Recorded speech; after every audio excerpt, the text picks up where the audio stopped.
How's it going, everybody? Davros here at FootTech in Lubbock, Texas, and we are going to be talking about trail shoes today. The differences between them, a couple of different genres, and let's start off with one of the fan favorites in a more minimal package. You're looking at the Ultra Lone Peak. So it's a zero drop shoe. It's the same height from the heel to the toe. It has a very aggressive outsole, so it grips pretty much in any kind of terrain. Nice aggressive upper as well. Reinforced toe cap, a good amount of cushioning to run an ultra marathon. At the same time, though, not overly done. This is definitely for the person that wants a lighter shoe that's a little bit more firm and responsive, yet at the same time gives you ample amount of protection from the elements. And you could push this up into the 100-mile mark if you so choose. Personally, I wouldn't run that far in this shoe. I find this one to be best suited for maybe a 50 or even a 25K. That being said, I know a lot of people who have ran 50 milers in this and further and love it. The Lone Peak is one of many trail shoes from Ultra. That being said, though, it's definitely a fan favorite for those who are looking for a more firm, responsive shoe in today's market. Next, we will be talking about a personal favorite, one that I've got on my feet, the Catamount from Brooks. The Catamount has a great cushioning on there. It's the DNA Flash, so it's going to be very light, responsive, but still very cushioned. I find this shoe to kind of do it all for me. I can run on the road, I can run on trail.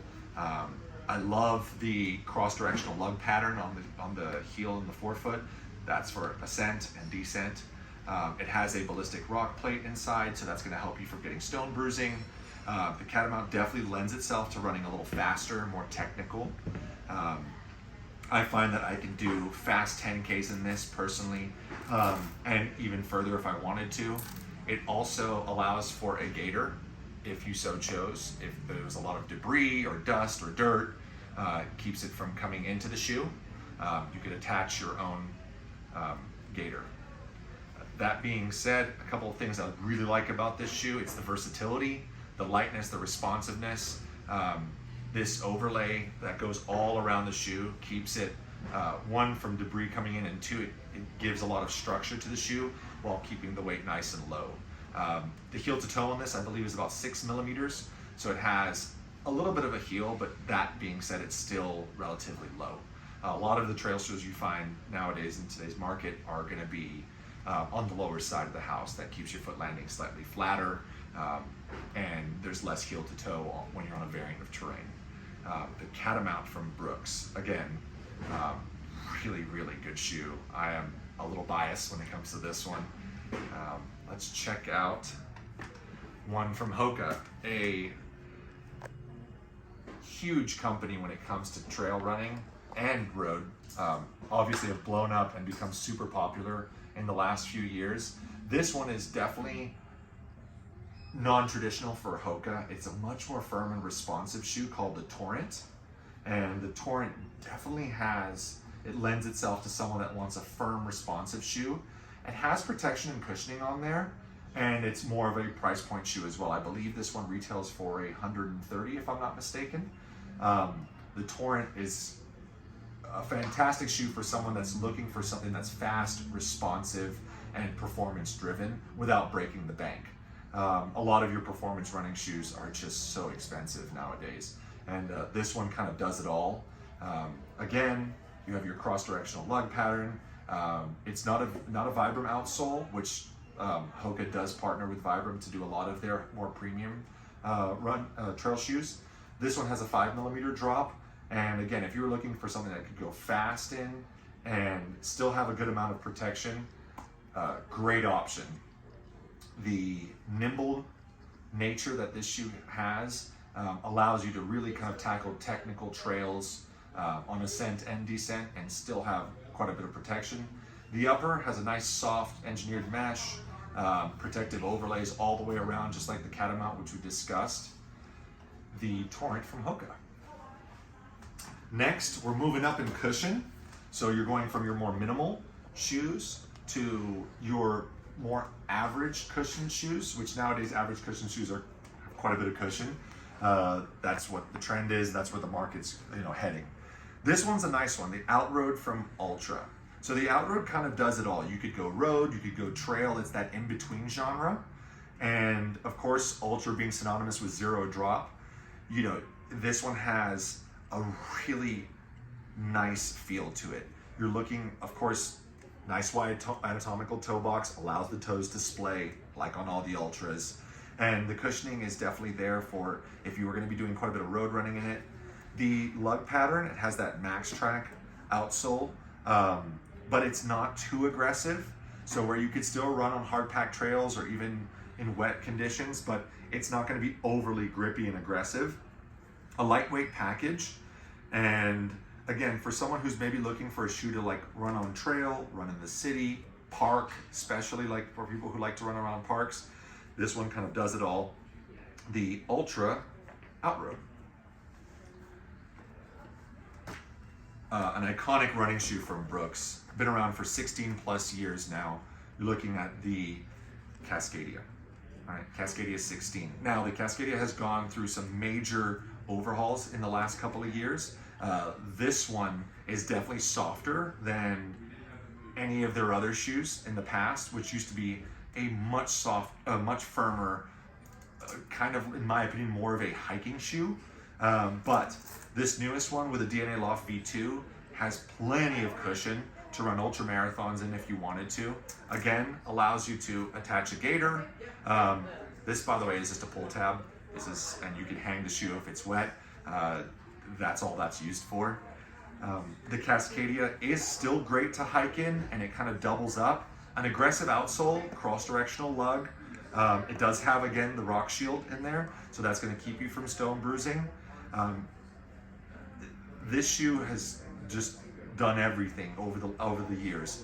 You're looking at something that 16 iterations of any shoe means that it's been a hit. That being said, the heel drop on this one has dropped from the past when they used to have it at 12 mil, traditional stack, to somewhere in between, kind of what I call a happy medium. This is an 8 millimeter drop from heel to toe. And if you're looking for a shoe that you could hike in, some day hikes or even longer hikes, like 24-hour hikes, you could do that in this shoe. I can't speak any higher of the shoe because really it's a do-it-all kind of shoe. It's a little aggressive in my opinion for road running, although I'm sure you could probably still get away with it. The Brooks Cascadia, an iconic running shoe. Next, we're going to be talking about the Challenger ATR. So ATR stands for all-terrain, right? The Challenger is just that. This is a shoe that, again, does great on road and trail, just like the Outroad we spoke about it in Ultra. It's a 5 millimeter drop heel to toe, and it has that street look, but also you could definitely tackle trail. If you notice, the outsole is one of the least aggressive so far that we've looked at. Still gives you plenty of protection in the high abrasion areas, so it's your heel and your forefoot, but not too tacky and too aggressive, and it's not too audible. Like some of these trail shoes that have a lot of outsole can weigh the shoe down, one, and two, when you run on the road, you can really hear it. This one will not have that problem. Like all Hokas, it has that wide waist and heel, essentially giving you stability in your shoe. Pull tab, 5 millimeter drop heel to toe. A lot of people would compare this to a Clifton, but a trail version, if you will, or an all-terrain version. The Challenger ATR doubles up as a great work shoe or as an all-day walk shoe if you wanted something that, again, lasted a little longer because it has more protection with that rubber outsole. A huge plus to trail shoes is that they tend to have more rubber on the outsole, so they tend to last a little longer. Moving on to our last middle-of-the-road trail shoe, if you will, a fan favorite, the Hero. They tend to always have a really good look to them, and this one definitely doesn't disappoint. They're using their Fresh Foam X, which is their premium cushion.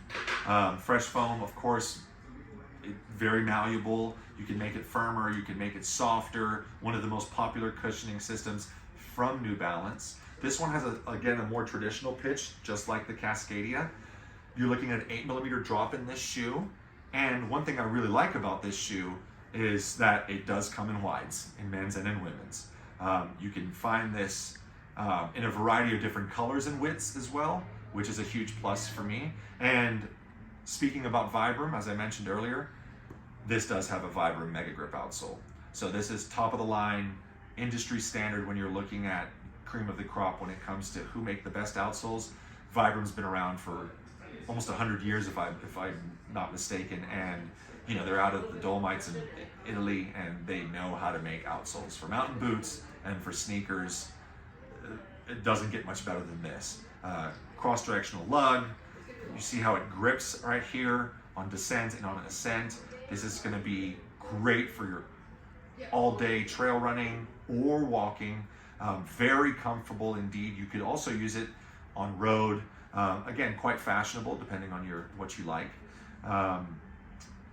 I love the fact that this one's a little wider at the waist than the heel. Again, adding that extra stability without necessarily giving it too much arch support. Hard to get a trail shoe with a lot of arch support. They kind of don't work well together for obvious reasons, because it could send your foot in the wrong direction. Now, the most popular genre of trail shoes, and generally speaking with road shoes nowadays, moving into your Max Cushion. One of the most popular, if not the most popular trail shoe to date is the Speedgoat, right? The Speedgoat from Hoka. Every time I've gone to an ultra marathon, I swear I see at least 50% of the runners out there wearing the Speedgoat.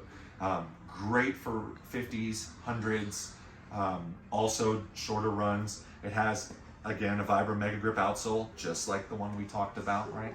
The Hero. Again, you have your cross-directional lugs for ascent and descent, wide waist, wide heel.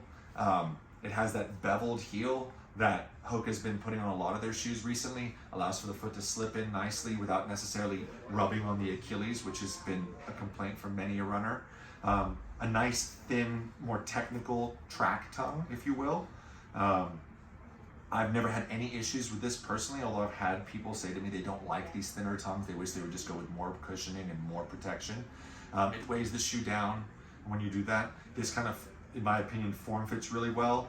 And the Speedgoat also does come in a wide, because it's notorious, especially in its previous versions, for being quite tapered at the toe box. So if you have a wider foot, you can buy the Speedgoat in the last couple of iterations in a wide. It also has that nice stretch right up here across the metatarsal heads, across your big toe through the small toe, that allows your toes to splay, especially when you start to swell on longer runs. You'll find that to be the case. I generally just love this color. And a 5mm drop from heel to toe. The Speedgoat from Hoka. This is the latest iteration and one of the newest colors. Moving on, Brooks has gone with the Caldera. Now, this latest Caldera, this is the 6th version. I've worn previous versions of this shoe. Although it did have a lot of cushion, it was nowhere near what the cushion in this is. So this is their DNA Loft V3, so their latest iteration of DNA. It's gonna have a nice mixture of responsiveness, but also very plush and soft. Wide heel for extra added stability. It's bored out through the middle right there. That's to reduce some of the weight, but also to give you a bit of guidance through your gait. Cross-directional lugs, and it's also nitrogen injected, so that when you land on it, it's very soft, but then it has a nice responsive pop to it. Definitely in line with trying to gain some of that customer base from the Speedgoat. A lot of brands have gone with Max Cushion shoes to kind of gain some of that fanfare away from the Speedgoat and Hoka's in general. This has a 4mm drop, and it is intended for your ultra marathons. One cool thing about this one, it says My Crew, so when you're running an ultra marathon, for you guys who are going to run or girls who are going to run with you, and you can put their names right there in honor of them helping you get through all the miles. Brooks is doing that gator strap for all their shoes, and the Caldera is definitely one of those shoes where if you're looking for maximum protection and comfort, it's going to be great. We're going with the Olympus, and the Olympus is One of the most popular shoes, again, along with the Speedgoat. This one from Altra, zero drop, wide anatomical toe box, meant for the 100, the 200. It's got a tab here for your gaiter, so you can strap it in. It has max cushion, Vibram Mega Grip outsole. You can do it all in this shoe. I find that this shoe does well on road. I've ran in previous iterations and I've had no issues running on the road in it as well. So if you're looking for a shoe that has maximum protection, maximum cushioning, you want to go deep in the miles, or you just want a shoe that's going to really do it all. Relatively lightweight as well. You don't have, it's not big and bulky, although it is quite a chunky looking shoe. The pull tab is interesting, where on this latest iteration, this is the 5th one.